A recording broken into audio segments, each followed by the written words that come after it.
Alright, let's dive into something that's been buzzing in the crypto space lately, Ripple's latest move with the XRP ledger. But before we get into the nitty-gritty, let me hit you with a question. What if Wall Street could operate with the privacy of a Swiss bank account, but on a blockchain? Sounds like a game changer, right? Well, that's exactly what Ripple is aiming for with their new confidential transfers feature. And personally, I think this could be a massive shift in how institutional money interacts with blockchain technology. Here's the deal. Ripple's XRP ledger just dropped version 3.3.0, and it's packed with 6 proposed amendments. But the star of the show is definitely confidential transfers. This feature allows institutions to encrypt balances and payment amounts for tokenized assets while keeping accounts and token types visible. Now, what makes this really interesting is the balance it strikes between transparency and privacy. The ledger can still verify transactions without actually seeing the numbers, thanks to some clever cryptography. In my opinion, this is a huge step toward making blockchain more appealing to traditional financial players who are paranoid about exposing their positions. But let's take a step back and think about it. Why does this matter? Well, there's already over $1.38 billion in tokenized real-world assets on the XRP ledger, with big names like Aviva Investors, Ondu, and Societe Generale in the mix. That's not pocket change. And with $530 million of that sitting outside the Relust token, there's a clear demand for more sophisticated tools. Confidential transfers could be the key to unlocking even more institutional adoption.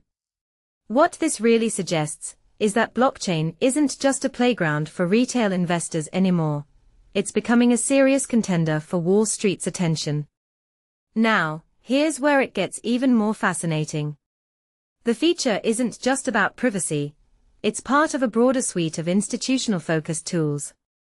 There's batching for packaging transactions, fee sponsorship to remove barriers for new users, and permission delegation for giving limited control to fund administrators.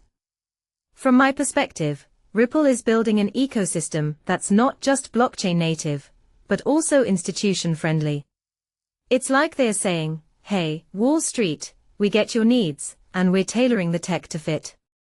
But here's the kicker, none of these changes are live yet. They need 80% validator support for 2 weeks to activate. And even then, the real test will be whether institutions actually use these features. Personally, I think they will, especially if they want to stay competitive in a world where tokenized assets are becoming the norm. What many people don't realize is that blockchain's lack of privacy has been a major roadblock for institutional adoption. Ripple's move could be the catalyst that changes the game. Now, let's zoom out for a second. This isn't just about Ripple or XRP. It's part of a bigger trend where blockchain is maturing to meet the needs of traditional finance. If you take a step back and think about it, we're seeing a convergence of two worlds, decentralized tech and centralized finance. And that's where things get really exciting. This raises a deeper question. What happens when blockchain becomes as private and efficient as traditional banking? Does it disrupt the old guard, or do they just co-opt the tech? In my opinion, it's probably a bit of both. So, here's my closing thought. Ripple's confidential transfers might seem like just another feature update, but it's actually a strategic play to bridge the gap between blockchain and Wall Street. Whether it succeeds or not remains to be seen, but one thing is clear. The lines between traditional finance and crypto are blurring faster than ever. And if you're not paying attention, you might just miss the biggest financial revolution of our time. What do you think? Is this the future of finance, or just another step in the evolution of blockchain? Let me know in the comments below.